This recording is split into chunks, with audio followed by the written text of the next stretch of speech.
Good afternoon students. पढ़ेंगे entropy of a reversible process. Reversible process आपको पता है क्या होती है? रिवर्सिबल प्रोसेस क्या होती हैं?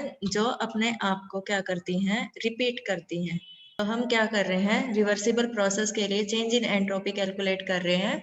रिवर्सिबल प्रोसेस में हम क्या करते हैं? एक रिवर्सिबल कार्नोट साइकिल कंसीडर करते हैं, जिसमें ए बी जो कर्व है वो क्या रिप्रेजेंट करता है? आपका आइसोथर्मल एक्सपेंशन।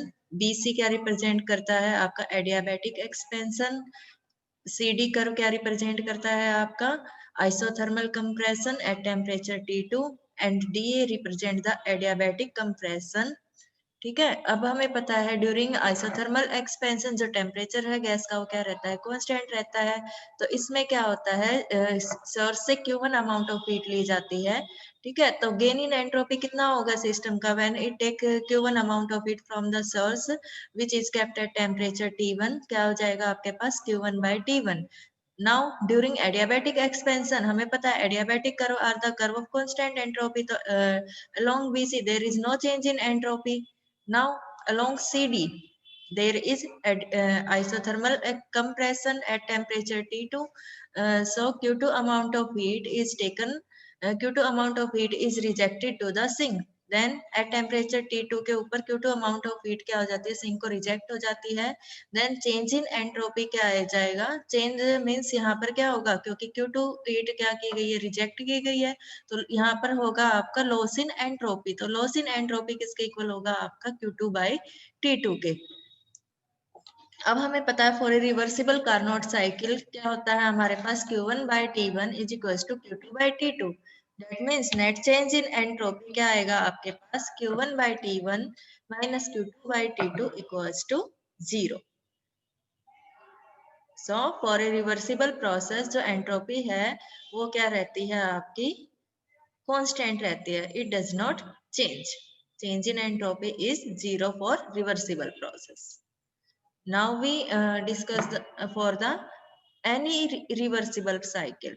पहले हमने डिस्कस किया change in entropy for a Carnot reversible cycle. अब हम डिस्कस करेंगे change in entropy for any reversible cycle. तो इसमें हम क्या करते हैं? नहीं भी इसमें हम क्या करेंगे? एक रिवर्सिबल प्रोसेस कंसीडर करेंगे on A PV diagram. That reversible process is represented by a closed curve A, B, C, D. Now we divide the closed curve into elementary Carnot cycles. Elementary cycles के अंदर क्या करेंगे? Divided कर देंगे by drawing isothermal and adiabatics. इसके लिए हमने क्या किया? एक क्लोज साइकिल कंसीडर की ABCD, that is any reversible cycle जो स्टार्ट होती है ए से बी, बी से सी से डी एंड डी से ए। तो this is represent this cycle is further divided into elementary cycles by drawing adiabatic A1, A2, A3 and isothermals A1, A1 dash, A2, A2 dash, B1, B1 dash, B2, B2 dash। इस तरीके से हम क्या कर सकते हैं? इसको infinite small Carnot cycles में क्या कर सकते हैं? डिवाइड कर सकते हैं। ठीक है, तो एक हम पर्टिकुलर कार्नोट साइकिल कंसीडर करते हैं A1, A1 dash, A2 dash, A2, A1। तो हमने एक कार्नोट साइकिल कंसीडर की। तो लेट हम मान लेते हैं during isothermal A1, A1 dash हम क्या मान लेते हैं कि DQ1 अमाउंट ऑफ हीट जो क्या है? Very small amount. तो क्योंकि एक ये एलिमेंट्री साइकिल है तो इसमें क्या होगा? स्मॉल अमाउंट ऑफ हीट क्या करेंगे? हम सोर्स से लेंगे। तो उस केस में gain in entropy of the system कितना हो जाएगा? DQ1 divided by T1। क्योंकि ये प्रोसेस ये जो आइसोथर्मल है यहाँ पर टेम्परेचर कितना है आपका? T1। नाउ एडियाबैटिक कर्व के ऊपर कोई चेंज नहीं होगा एंट्रोपी का। Further at A2 dash A2 यहाँ पर क्या होगा? आइसोथर्मल कंप्रेशन होगा। कंप्रेशन होगा तो DQ2 amount of heat is rejected to the sink at temperature T2। तो so net change in entropy of the elementary cycle, एक छोटी सी साइकिल के लिए नेट चेंज इन एंट्रोपी कितना होगा आपके पास, dq1 divided by t1 minus dq2 divided by tq, और वो क्या आता है आपके पास, 0 आएगा।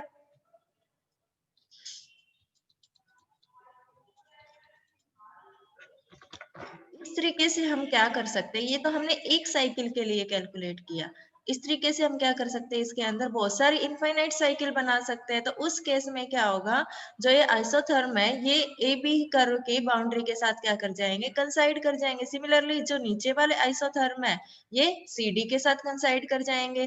तो हम क्या करेंगे, उन सब का क्या कर देंगे, सम कर देंगे। ठीक है, तो हमने क्या किया, पूरी क्लोज साइकिल को A B C D A, पूरी क्लोज साइकिल को हमने क्या किया, इनफाइनाइट कार्नोट साइकिल्स में डिवाइड कर दिया।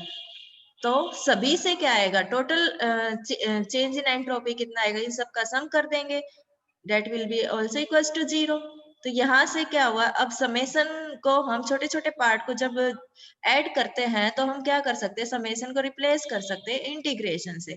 तो close integration dq by t क्या आएगा आपका, 0 आएगा। इसका मतलब for any reversible thermodynamic process जो टोटल एंट्रोपी है सिस्टम की वो क्या रहेगी आपकी, कांस्टेंट रहेगी। अब हम निकालते हैं change of entropy in an irreversible process.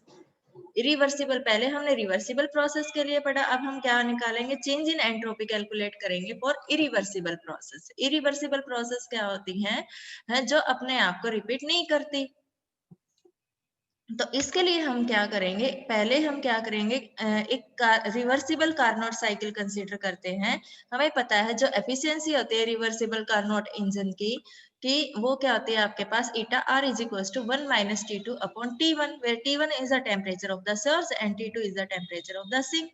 अब हम क्या करेंगे, एक इरिवर्सिबल इंजन कंसीडर कर रहे हैं, और वो क्या करेगा, Q1 अमाउंट ऑफ हीट लेगा सोर्स से at temperature which is kept at as temperature T1 and reject करेगा Q2 amount of heat to the sink which is kept at temperature T2। तो उसकी एफिशिएंसी क्या हो जाएगी आपके पास, ईटा आई, उसको हम ईटा आई से डिनोट करेंगे, वो क्या हो जाएगी आपके पास 1 माइनस Q2 अपॉन Q1।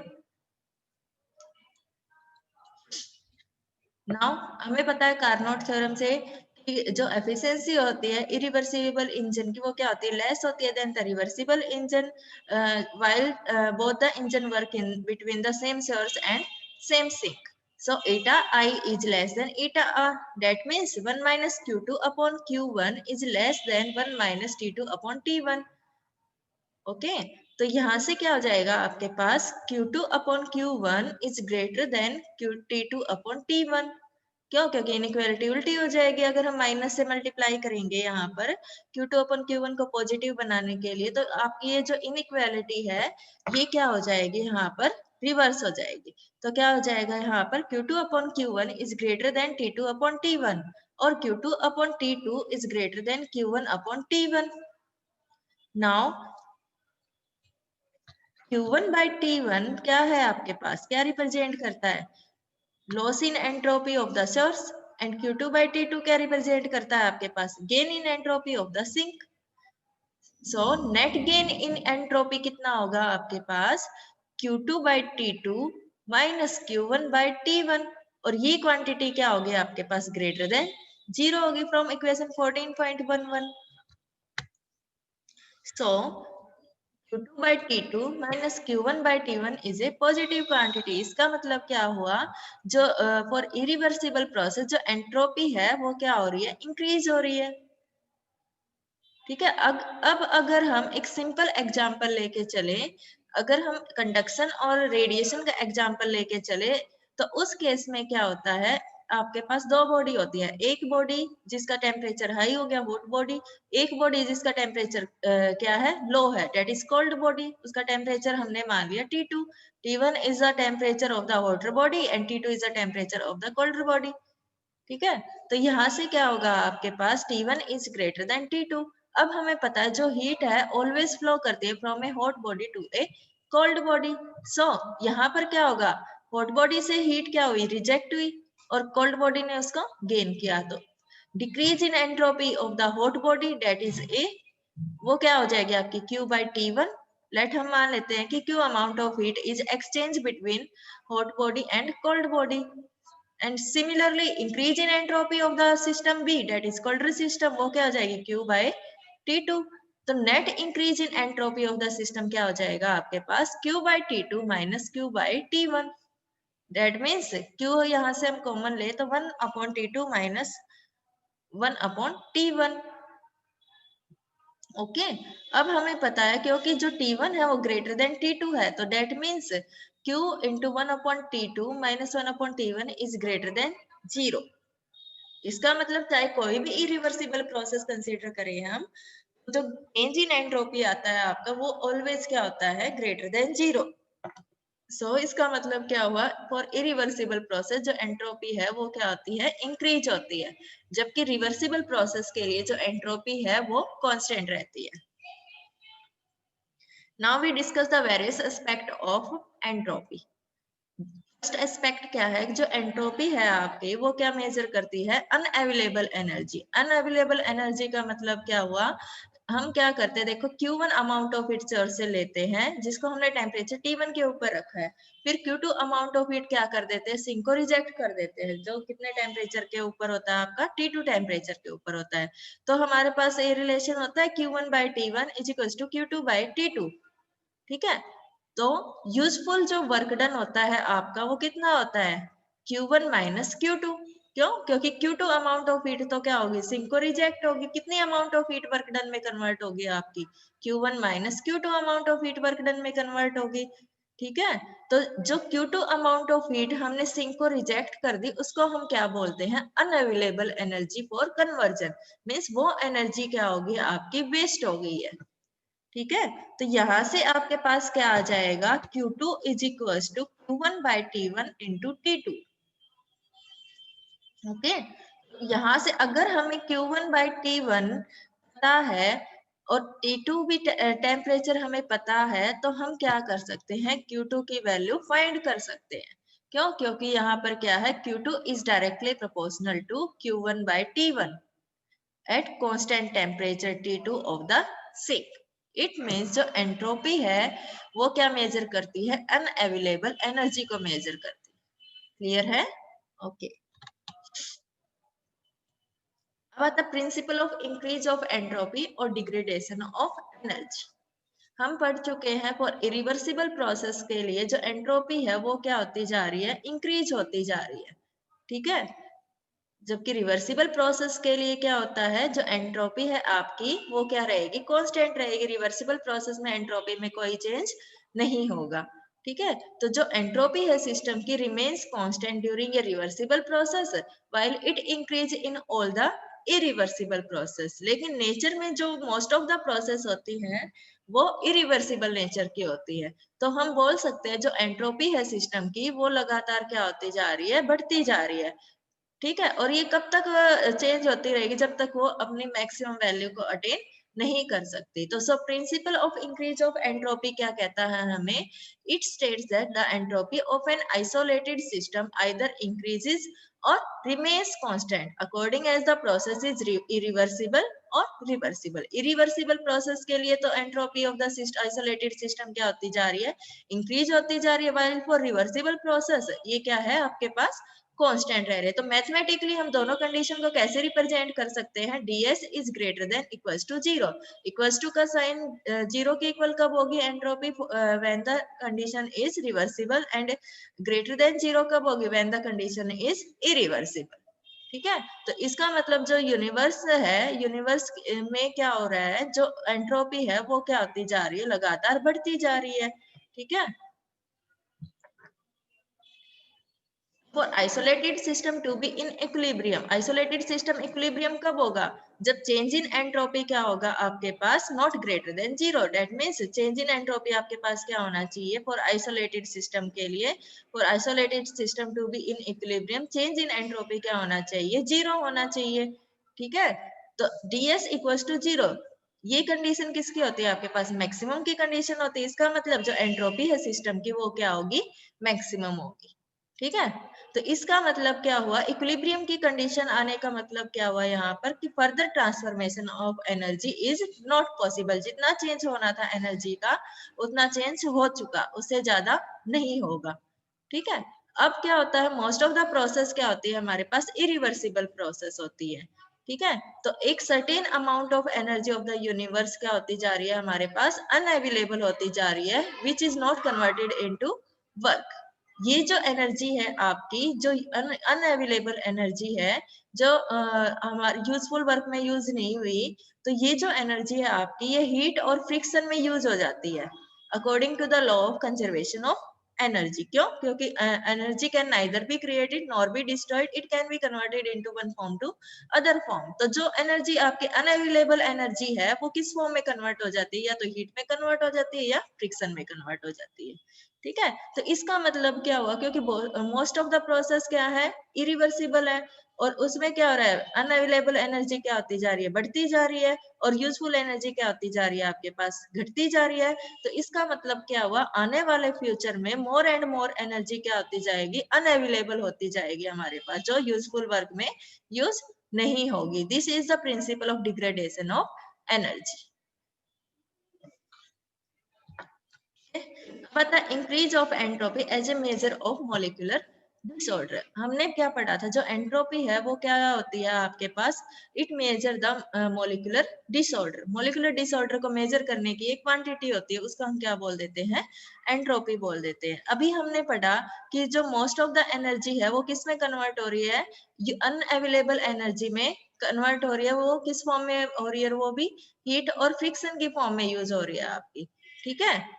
तो इसका मतलब क्या हुआ, क्योंकि हीट जनरेट हो रही है, हीट जनरेट होगी तो क्या होगा, आपके पास थर्मल एजिटेशन होगा, मॉलिक्यूल्स के बीच थर्मल एजिटेशन होगा, तो जो उनका ऑर्डर है, जिस ऑर्डर में वो अलाइन है, वो क्या हो जाएगा, ब्रेक हो जाएगा। मीन्स जो मॉलिक्यूल है उनके बीच डिसऑर्डरनेस बढ़ जाएगी। ठीक है। तो इन अदर वर्ड हम क्या बोल सकते हैं, जो इंक्रीज इन एंट्रोपी है, एंट्रोपी क्या होती जा रही है, बढ़ती जा रही है। दैट मीन्स जो मॉलिक्यूल के बीच जो ऑर्डर है वो क्या होता जा रहा है, डिस्ट्रॉय होता जा रहा है, और क्या होता जा रहा है, डिसऑर्डरनेस क्या होती जा रही है, उनमें बढ़ती जा रही है। ठीक है। तो entropy of a substance is a major of molecular disorder. Okay. अब हमें पता है जो गैसेज होते हैं उसके मॉलिक्यूल्स क्या होते हैं, फ्री होते हैं। ठीक है। तो गैसेस के बीच जो गैसेस की जो एंट्रोपी होती है वो ज्यादा होती है। ज्यादा होने का मतलब क्या हुआ, जो डिसऑर्डरनेस है मॉलिक्यूल्स ऑफ द गैसेस, तो गैसेस के मॉलिक्यूल्स के बीच में डिसऑर्डरनेस क्या होती है, ज्यादा होती है देन द लिक्विड, और लिक्विड में ज्यादा होती है देन द सॉलिड। ठीक है। जैसे जब हम आइस को कन्वर्ट करते हैं वाटर के अंदर, तो वो सबसे पहले स्टीम में कन्वर्ट होती है, then entropy and disorder of molecule increase होता है वहां पर। When the temperature and hence entropy decrease, तो मॉलिक्यूल क्या करते हैं वहां पर, अपने आप को एक फिक्स डायरेक्शन में अलाइन करने की कोशिश करते हैं। इसी को हम क्या बोल देते हैं, third law of thermodynamics. Third law of thermodynamics क्या कहता है कि at absolute zero, zero temperature के ऊपर कोई थर्मल मोशन नहीं होगा मॉलिक्यूल्स के बीच, और वो क्या हो जाएंगे, अपने आप को एक परफेक्ट ऑर्डर में अलाइन कर लेंगे। ठीक है। तो इसका मतलब क्या हुआ, जो एंट्रोपी इंक्रीज होती जा रही है, वो क्या शो कर रही है कि जो मॉलिक्यूलर डिसऑर्डर है वो क्या होता जा रहा है, बढ़ता जा रहा है। ठीक है। So entropy is the measure of molecular disorder. अब आता है second law of thermodynamics. Second law of thermodynamics क्या कहता है हमें, जो एंट्रोपी है यूनिवर्स की, it goes on increasing, it goes on increases.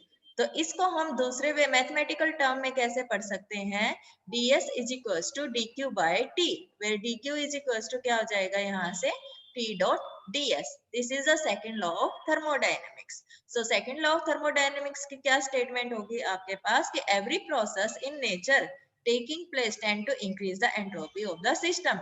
Nature के अंदर जितनी भी प्रोसेस होती हैं उन सब में क्या होता है, जो एंट्रोपी है सिस्टम की वो क्या होती जा रही है, बढ़ती जा रही है। ठीक है। तो सेकेंड लॉ ऑफ थर्मोडायनेमिक्स क्या बताता है आपको, law of increase of entropy, that is ds is equals to dq by t। अब आता है temperature and entropy diagram, TS diagram. जैसे आपने पढ़ा था PV diagram, diagram between the pressure and volume. यहाँ पर हम क्या पढ़ते हैं, टेम्परेचर एंड एंट्रोपी के बीच ग्राफ पढ़ते हैं। ठीक है, तो ये जो आपका टेम्परेचर और एंट्रोपी के बीच जो रिलेशन है, जो ग्राफ है, इसको हम क्या बोल देते हैं, टेम्परेचर एंट्रोपी इंडिकेटर डायग्राम। अब जैसे हमने पीवी डायग्राम बनाया था, उसी के सिमिलर हम क्या बनाते हैं, टीएस डायग्राम बनाते हैं for a complete Carnot cycle. जैसा कि फिगर ए के अंदर दिखा रखा, फिगर ए रिप्रेजेंट कर रही है आपका PV diagram for a Carnot cycle, and figure B आपका रिप्रेजेंट कर रही है TS diagram for the same Carnot cycle. यहाँ पर क्या होता है स्टूडेंट्स, हम क्या करते हैं, ए बी जो आइसोथर्मल है, ए बी जो आइसोथर्मल है, यहाँ पर हम कार्नोट साइकिल में कैसे रिप्रेजेंट करते हैं, ए बी आइसोथर्मल कर्व को रिप्रेजेंट करती है, बी सी एडियाबैटिक कर्व को रिप्रेजेंट करती है, C D again isothermal curve को रिप्रेजेंट करती है, एंड डी क्या रिप्रेजेंट करेगा, आपका एडियाबैटिक कर्व को रिप्रेजेंट करेगा। अगर इसी साइकिल को हम टीएस डायग्राम के ऊपर प्लॉट करना है तो हम कैसे दिखाएंगे, जो आइसोथर्मल ए बी है उसको हम क्या दिखाएंगे, एक लाइन से शो करेंगे which is parallel to the entropy axis. यहाँ पर जो एंट्रोपी है वो हम एक्स एक्सिस में लेंगे और टेम्परेचर है आपका वो वाई एक्सिस में लेंगे। तो आइसोथर्मल ए बी को हम कैसे रिप्रेजेंट करेंगे, एक लीनियर एक पैरेलल लाइन से रिप्रेजेंट, एक लाइन से रिप्रेजेंट करेंगे जो पैरेलल होगी आपके एंट्रोपी एक्सिस के। ठीक है, तो उसको हमने किस पे दिखा दिया, एट टेम्परेचर T1 के ऊपर दिखा दिया। ठीक है, okay. Now the temperature of the working substance remains T1 at this isothermal. ठीक है, along adiabatic BC। अब adiabatic BC को हम कैसे रिप्रेजेंट करेंगे, इसको हम कैसे रिप्रेजेंट करेंगे, एक अनदर लाइन से जो क्या होगी, parallel to the temperature axis होगी। ठीक है, अब adiabatic curve are the curve of the constant entropy, ये हमने पढ़ा है। ठीक है, तो अलोंग बीसी जो एंट्रोपी है वो क्या रहेगी, कांस्टेंट रहेगी। So on TC TS diagram जो बीसी है वो क्या होगी, line parallel to the temperature axis at constant value of entropy that is S2। Similarly CD जो आइसोथर्मल कंप्रेशन है, इसको कैसे रिप्रेजेंट करेंगे, एक अनदर लाइन से by drawing parallel to the entropy axis. क्योंकि यहाँ पर टेम्परेचर क्या रहेगा, कांस्टेंट रहेगा, तो यहाँ पर हमने एक आइसोथर्मल को एक सिंपल लाइन CD से रिप्रेजेंट किया eight constant temperature T2। Similarly adiabatic curve AD को हम कैसे रिप्रेजेंट करेंगे, कैसे रिप्रेजेंट करेंगे, एक अनदर लाइन से which is parallel to the temperature axis, and क्योंकि एंट्रोपी क्या रहेगी, इस पे कांस्टेंट रहेगी, वो हमने मान ली S1।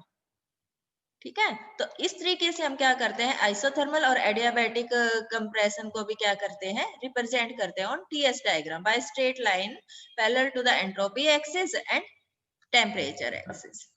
This is the TS diagram of a Carnot cycle ABCDA। यहाँ पर क्या है, it is in the form of rectangle, rectangle की फॉर्म में है। ठीक है, अब क्या होता है यहाँ पर, ड्यूरिंग AB कर्व क्या रिप्रेजेंट करता है, आपका आइसोथर्मल एक्सपेंशन को रिप्रेजेंट करता है एट टेम्परेचर T1। तो यहाँ पर क्या होगा, Q1 अमाउंट ऑफ हीट हम क्या करते हैं, सोर्स से लेते हैं। ठीक है, तो वो जो Q1 अमाउंट ऑफ हीट है आपकी, that is absorb from the source, वो किस में कन्वर्ट हो जाएगी, आपकी वर्क डन में कन्वर्ट होगी।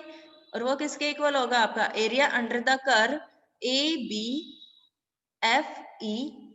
Q1 क्या रिप्रेजेंट करता है, area under the curve ABFEA, जैसा हमने कार्नोट इंजन के अंदर पढ़ा था। अब एरिया ये, क्योंकि ये क्या है, एक रेक्टेंगल बन गई, रेक्टेंगल का एरिया क्या होता है, लेंथ इनटू ब्रेथ। तो क्या हो जाएगा, यहाँ पर ब्रेथ कितनी है आपकी, एरिया क्या है यहाँ पर ABFEA। ठीक है, तो यहाँ पर Q1 किसके इक्वल हो गया, Q1 हमने क्या लिया, T1 टेम्परेचर पे हीट एब्जॉर्ब हुई है, तो T1 into S2 minus S1। क्यों, क्योंकि यहाँ पर लेंथ होगी आपकी, S2 minus S1 and breadth होगी आपकी 0 माइनस T1, क्योंकि ये क्या है, ओरिजिन। अब हम क्या रिप्रेजेंट करेंगे, अब during isothermal compression CD Q2 amount of heat is rejected to the sink. वो किसके इक्वल होगी आपकी? एरिया CFED इसके इक्वल होगी। तो वो किसके इक्वल होगा फर्दर? S2 माइनस S1 और T2 minus 0 that is T2. Okay, now कितनी amount of heat energy convert हुई वर्क डन में? That is Q1 minus Q2. Q1 minus Q2 कैसे निकालेंगे हम? Area under the curve ABCDA, ठीक है। तो इसमें क्या हो जाएगा? ये किसके इक्वल होगा आपका? T2 माइनस T1 और इनटू में S2 माइनस S1 इसके इक्वल होगा। एफिशिएंसी क्या होगी कंप्लीट कार्नोट साइकिल की? क्या होती है? रेशियो होती है इसका amount of useful work divided by कितनी अमाउंट ऑफ हीट हमने एब्जॉर्ब की है सोर्स से। तो वर्क डन में कितनी अमाउंट ऑफ हीट यूज हुई आपकी? Q1 minus Q2 divided by Q1 हो जाएगा। तो यहाँ से इन दोनों की वैल्यू सब्स्टिट्यूट करेंगे तो क्या आ जाएगा? 1 minus T2 upon T1 which is same as obtain from PV diagram.